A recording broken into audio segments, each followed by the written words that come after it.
हे फ्रिक्स, स्वागत है आप लोग हमारे चैनल में। और हाँ, हमारे चैनल का नाम अब से हे फ्रिक्स है, कार्टून फ्रिक्स नहीं। अब शांग-ची एक बहुत ही बेहतरीन मूवी थी और शांग-ची के बाद नेक्स्ट वेनम 2 भी आने वाला है। और नाम से और ट्रेलर से पता चल ही गया होगा कि कार्नेज इस मूवी में दिखने वाला है और बहुत ही बैडास तरीके से दिखने वाला है। अब पहले मूवी में रियोट और दूसरी मूवी में कार्नेज के दिखने के बाद हमारे दिलों में कुछ सवाल तो जरूर आएंगे कि वेनम के साथ इन लोगों का रिश्ता क्या है। अब मूवी का तो पता नहीं, लेकिन एक्चुअली ये सभी वेनम के बच्चे हैं और कॉमिक्स में वेनम के कई सारे बच्चे हैं। और आज हम लोग वेनम के उन सारे बच्चों के बारे में जानेंगे, लेकिन ज्यादा पकाऊंगा नहीं, शॉर्टली जानेंगे। सो ज्यादा ना पका के बिना किसी की चाहट के शुरू करते हैं आज की वीडियो।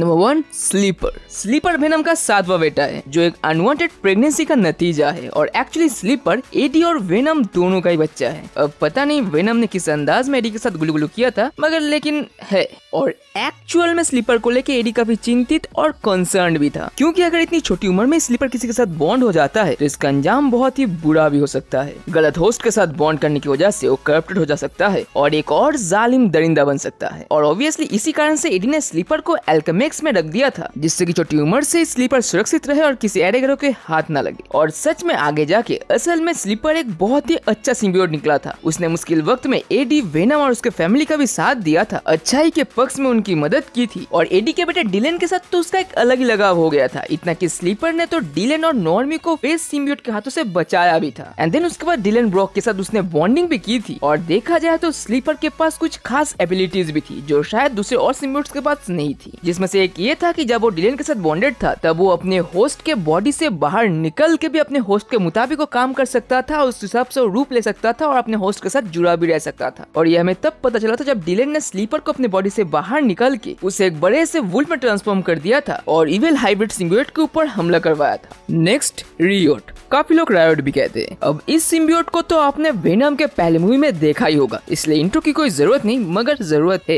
एक्चुअली उस मूवी में ओरिजिन अलग था और सच बताओ तो एक्चुअल ओरिजिन से बहुत अलग, क्योंकि हालांकि मूवी में वेनम और रियोट का दुश्मनों के अलावा और कोई रिश्ता नहीं दिखाया गया है, मगर एक्चुअल में कॉमिक में रियोट वेनम का ही ऑफस्प्रिंग है, यानी वेनम का ही बेटा है या बेटी है। और जिसे कॉमिक में भी लाइफ फाउंडेशन के द्वारा बनाया गया था। और लाइफ फाउंडेशन के द्वारा बनाया गया वेनम के 5 बच्चों में से सबसे मस्कुलर बच्चा था रियोट। एक्चुअली लाइफ फाउंडेशन ने वेनम से उसकी कई सारे ऑफस्प्रिंग चुराए थे, उनको सुपर सोल्जर की तरह इस्तेमाल करने के लिए। और लाइफ फाउंडेशन ने अपने इविल कामों को हासिल करने के लिए दूसरों की तरह रियोट को भी कई सारे मर्सनरीज के साथ बॉन्ड करवाया था। और सबसे पहले रियोट को ट्रेवर कोल के साथ बॉन्ड करवाया गया था। और ट्रेवर कोल के नेचर के कारण रियोट सिम्बियोट अपने दूसरे भाई बहनों के मुकाबले कई ज्यादा वायलेंट, शातिर और क्योटिक बन गया था। एंड देन इसके बाद उसने कुछ नए होस्ट के साथ भी बॉन्ड किया था। और हाइब्रिड सिम्बियोट में मार्च करने के बाद फिर हाइब्रिड सिम्बियोट से अलग हो जाने पे वो गवर्नमेंट के अंडर में कार्नेज का शिकार करने निकला था और फिर आगे जाके वो डेडपुल के पीछे पड़ गया था। Next, scream. लाइफ फाउंडेशन के द्वारा पाला गया वेनम का दूसरा सबसे फेमस बच्चा है स्क्रीम। अब कहने को तो वेनम का ये बच्चा लाइफ फाउंडेशन का बनाया गया सबसे स्कैरियस्ट सिम्बियोट है, मगर एक्चुअली मुझे काफी हॉट लगती है। क्या?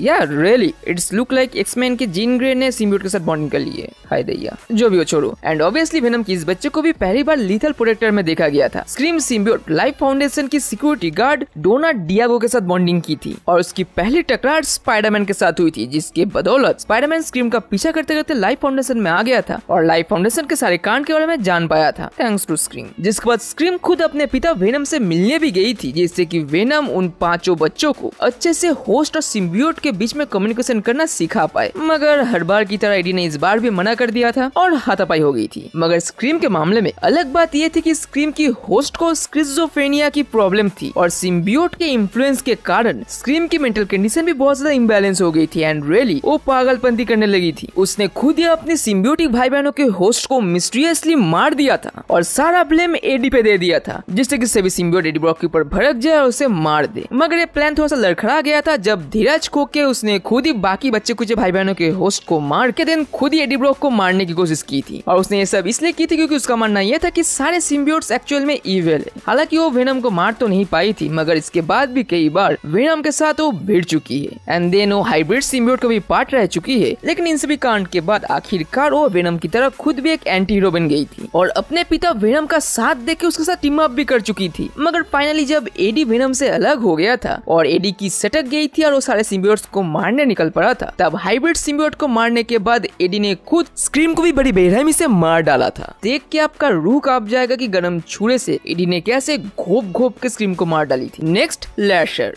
इसके होस्ट को भी स्क्रीम ने ही मार डाली थी और उसके बाद बिना किसी होस्ट के वो भी मार्च करके हाइब्रिड सिम्बियोट का हिस्सा बन चुकी थी। एंड देन जब यूएस गवर्नमेंट ने हाइब्रिड सिम्बियोट से उसको खींच के निकाला था, तब वो आखिरकार जाके एक ट्रेंड जर्मन शेपर्ड डॉग के साथ बॉन्ड कर ली थी और बन गई थी वॉर डॉग। Next, agony. अब एगोनी लाइफ फाउंडेशन के द्वारा बनाई गई 5 सिम्बियोट्स में से सबसे टेरिफाइंग सिम्बियोट है, जिसको लेस्ली गेस्नेरिया नामक एक खतरनाक फीमेल मर्सनरी के साथ बॉन्ड करवाया गया था। और इस बैंगनी रंग की स्कैरी सिम्बियोट की खास बात ये थी कि वो अपने मुंह से एक खतरनाक एसिड लाइक सब्सटेंस थूक सकती थी जो किसी का चेहरा पिघला दे सकती थी। अब हालांकि इस सिम्बियोट की फुल पोटेंशियल कभी ठीक से दिखाई नहीं गई है, लेकिन कहा तो जाता है कि ये काफी ताकतवर है और बहुत ज्यादा टेरिफाइंग भी। और एक्चुअली इसी के होस्ट को स्क्रीम ने सबसे पहले एक खास छुरे से मार डाली थी, जिसके बाद ये भी बिना होस्ट के हाइब्रिड सिम्बियोट के साथ जुड़ गई थी। देन पता नहीं। Next, phase. लाइफ फाउंडेशन का ये नारंगी सिम्बियोट सबसे गुस्सेल था, जो इन लाइफ फाउंडेशन के सिम्बियोट का लीडर था और जिसका होस्ट एक स्किल्ड मर्सनरी कार्ल मार्क था, जो एक्चुअली पहले से यहाँ पे काम करता था और इस ऑपरेशन का वॉलंटियर भी था। और ये सिम्बियोट कार्नेज की तरह अपने हाथों से छुरे भी निकाल सकता था और साथ ही में कार्नेज की तरह इसके पीठ से ब्लेड भी निकलते थे। कह सकते हो ये कुछ हद तक नारंगी कार्नेज है। और एगोनी के मौत के बाद एक्चुअली फेज ने ही गुस्सा होके एडी से बदला लेने गया था, मगर अफसोस क्योंकि इस काले कांड के पीछे एडी नहीं था बल्कि स्क्रीम थी, तो धोखेधड़ी करके स्क्रीम ने इसके भी होस्ट को मार दिया था। एंड देन इसने भी बिना होस्ट का कोई उपाय ना देख के हाइब्रिड सिम्बियोट का हिस्सा बन गया था। एंड इतना देर हाइब्रिड करते करते नेक्स्ट, हाइब्रिड सिम्बियोट। अब आप लोग कहोगे कि 5 सिम्बियोट तो वैसे ही वेनम के बच्चे हैं, तो ये भी तो वही 5 सिम्बियोट का एक मिक्सचर है, मगर फिर भी वो 5 मिलके एक यूनिक सा सिम्बियोट बने थे, जिसे हम एक अलग सिम्बियोट कह सकते हैं। और एक हिसाब से ये सिम्बियोट भी वेनम का ही बच्चा है। अब हुआ ये था कि एक्चुअली जब स्क्रीम की पागलपंती बढ़ गई थी और उसने अपने सारे 5 भाई बहनों के होस्ट को मार डाला था, तब वो सारे सिम्बियोट्स कोई और उपाय ना दे के होस्ट ना पाके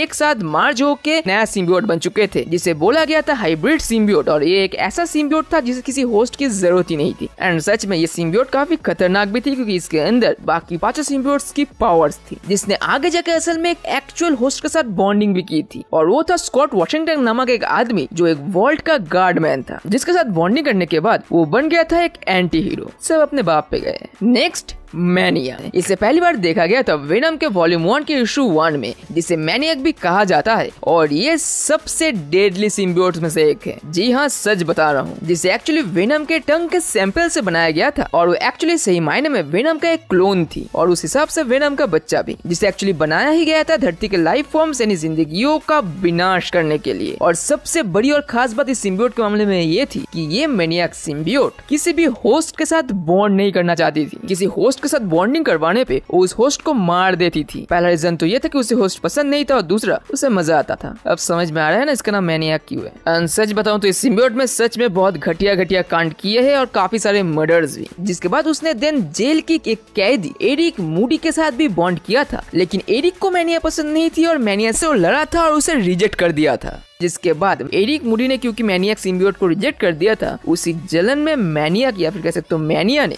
एक दूसरे होस्ट के ऊपर काबू करके एरिक मूडी को रेप करके मार दी थी। मतलब कह सकते हो कि उस बेरहमी और घटियापंथी में एक कार्नेज की टक्कर की है। मगर जो भी हो, फाइनली इसके बाद ली प्राइज ने इस सिम्बियोट को काबू किया था और उसे रिशेप करके उसे एक बेहतर सिम्बियोट बनाया था और मैनिया से हटा के उसका नाम मैनियक रख दिया था। और हाँ, कार्नेज को कैसे भूल सकते हैं, वेनम का सबसे फेमस और कातिलाना बेटा कार्नेज। और कह सकते हो वेनम का सबसे पहला बेटा। जब एडी ब्रॉक सेल में कैद था, तब वेनम सिम्बियोट अकेले ही एडी को जेल से छुड़ाने आया था और उसी चक्कर में वेनम का एक offspring serial psychopath killer Cletus Cassidy के हाथों में गिर गया था और वहाँ से उसके ब्लड में चला गया था। अब हालांकि कोई भी सिम्बियोट शुरुआत में ही करप्टेड और बुरा नहीं होता है, मगर क्लीटस कैसिडी के खून में जाने के बाद उसके साइकोपैथी पागलपंती के कारण वो ऑफस्प्रिंग सबसे केओटिक और मर्डरस सिम्बियोट बन गया था, जिसे कहा गया था कार्नेज। जिसके बाद कार्नेज के साथ मिलकर क्लीटस कैसिडी ने कत्लेआम मचा दिया था, खुद एडी ब्रॉक को मारने गया था। पता नहीं कितने बार अलग अलग सुपर हीरो से स्पाइडरमैन से भिड़ा था और कुछ मामले में उसने काफी अच्छे रोल भी निभाए थे। और कह सकते हो कि ये सिम्बियोट सच में एक मर्डरस कातिल है, जिसके सामने अगर आप टपक गए तो सोच लो आप 2 हिस्सों में बट गए। वो अपने हाथों से क्लॉस और पीठ से ब्लेड्स और टेंटिकल्स निकाल सकता है। और इसे सिम्बियोट को वेनम 2 में देखने के लिए सभी बेताब है।